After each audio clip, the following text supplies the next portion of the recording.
జరుగుతున్న పరిణామాలు చూసి చాలా కలత చెందాను.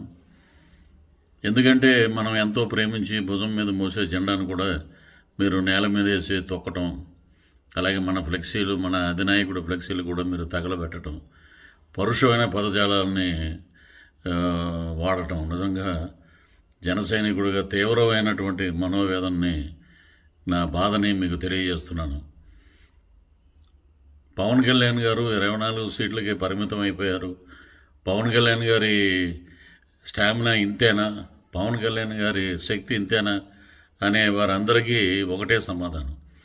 పవన్ కళ్యాణ్ గారు ఒక పార్టీ అధ్యక్షుడిగా ఏం చేయాలో, ఎలా చేయాలో, రాష్ట్రాన్ని ఏ రకంగా మీ అందరికీ ఒక సామాజిక న్యాయం చేయాలి, అందరినీ అసెంబ్లీలో చూడాలి, అందరినీ మంత్రులుగా చూడాలి, రాజ్యాధికారంలో మీరు కూడా పాలు పంచుకోవాలని ఒక మంచి ఉద్దేశంతో వారు పార్టీని పెట్టడం జరిగింది. ఈ రోజున డబ్బుల కోసం వారు ఎవరైనా సరే రాజకీయాల్లోకి వస్తే దండుకుందాం, దోచుకుందాం, దాచుకుందాం అనే సిద్ధాంతంతో ఉంటారా తప్ప రాజకీయం కోసం, పార్టీ నడపడం కోసం సొంత ఆస్తుల్ని అమ్ముకుని వారు పార్టీని, అలాగే మరి పేదవాడి కోసం, పేదవాడి అభ్యున్నతి కోసం, రాష్ట్ర ప్రజల భవిష్యత్తు కోసం వారు జీవితాన్నే పణంగా పెట్టి మరి ఈ రోజున ప్రజా జీవితంలోకి వచ్చారు. కాబట్టి వారు చేసే ప్రతి పని వెనుక ఒక ఒక ఆంతర్యం ఉంది. వారు ఏంటంటే మనకి తెలుసు, వారు డబ్బులకు అమ్ముడుపోరు, పదవులకు అమ్ముడుపోరు, దేని మీద ఆసక్తి లేదు. ప్రకటించిన స్థానాలు 24 అంటే కొంచెం సంయమనం పాటించండి. రేపు తాడేపల్లిగూడెంలో జరుగుతున్న సభ మనల్ని అందరికీ అన్ని సమాధానాలు తెలియజేస్తుంది. కాబట్టి మీ అందరికీ చేతులెత్తి మొక్కుతున్నాను. అందరం కలిసి పనిచేద్దాం. మన నాయకుడి ఆజ్ఞ మేరకు, మన నాయకుడు సూచన మేరకు ముందుకెళ్దాం.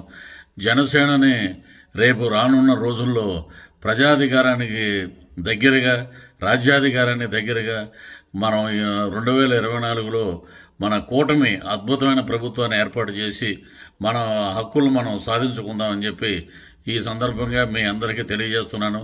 అలాగే మనం ఇప్పుడు సోషల్ మీడియా వేదికగా కొన్ని వైసీపీ కుక్కలు మురుగుతున్నాయి. అలాగే చాలామంది మాట్లాడుతున్నారు పవన్ కళ్యాణ్ గారి గురించి కానీ, వారి వ్యక్తిగత జీవితం గురించి కానీ. వారి మాటల్ని మనం పట్టించుకోకుండా ఆ కుక్కలు అలాగా మురుగుతూనే ఉంటాయి. ఆ కుక్కలకు సమాధానం చెప్పాలంటే మనం అందరం కలిసికట్టుగా ఉండి పోరాడాలి. మీ సమస్యలు ఏమున్నా అధినాయకుడి దృష్టికి తీసుకువెళ్ళండి, వారితో మాట్లాడండి. కానీ మధ్యతరగతి మాటలు, ఎవరెవరో చెప్పిన మాటలు వినేసి ఆవేశపడకండి, పోస్టులు పెట్టకండి, దయచేసి వీడియోలు పెట్టకండి. అధినాయకుడు రేపు మొట్టమొదటిసారిగా మన తాడేపల్లిగూడెం దగ్గర ఉన్న పతిపాడులో బ్రహ్మాండమైన బహిరంగ సభ జరుగుతుంది. కాబట్టి ఆ సభను మనం విజయవంతం చేద్దాం. వారు ఏం చెప్తారో మనం ఆలకిద్దాం. అద్భుతమైన విజయాన్ని వారికి అందిద్దాం. మిశ్రమ ప్రభుత్వం, కూటమి ప్రభుత్వాన్ని ఏర్పరచుకుందాం. అందరం మన హక్కులన్నీ సాధించుకుందాం.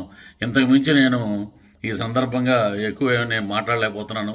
కాబట్టి నేను కూడా జన సైనికుడిగా మీ యొక్క బాధను నేను అర్థం చేసుకున్నాను. కాబట్టి మనం అందరం కలిసి పోరాడదాం, కలిసి పేదవాడి కోసం కృషి చేద్దాం, రాజ్యాధికారాన్ని తీసుకొద్దాం. జై జనసేన, జై హింద్.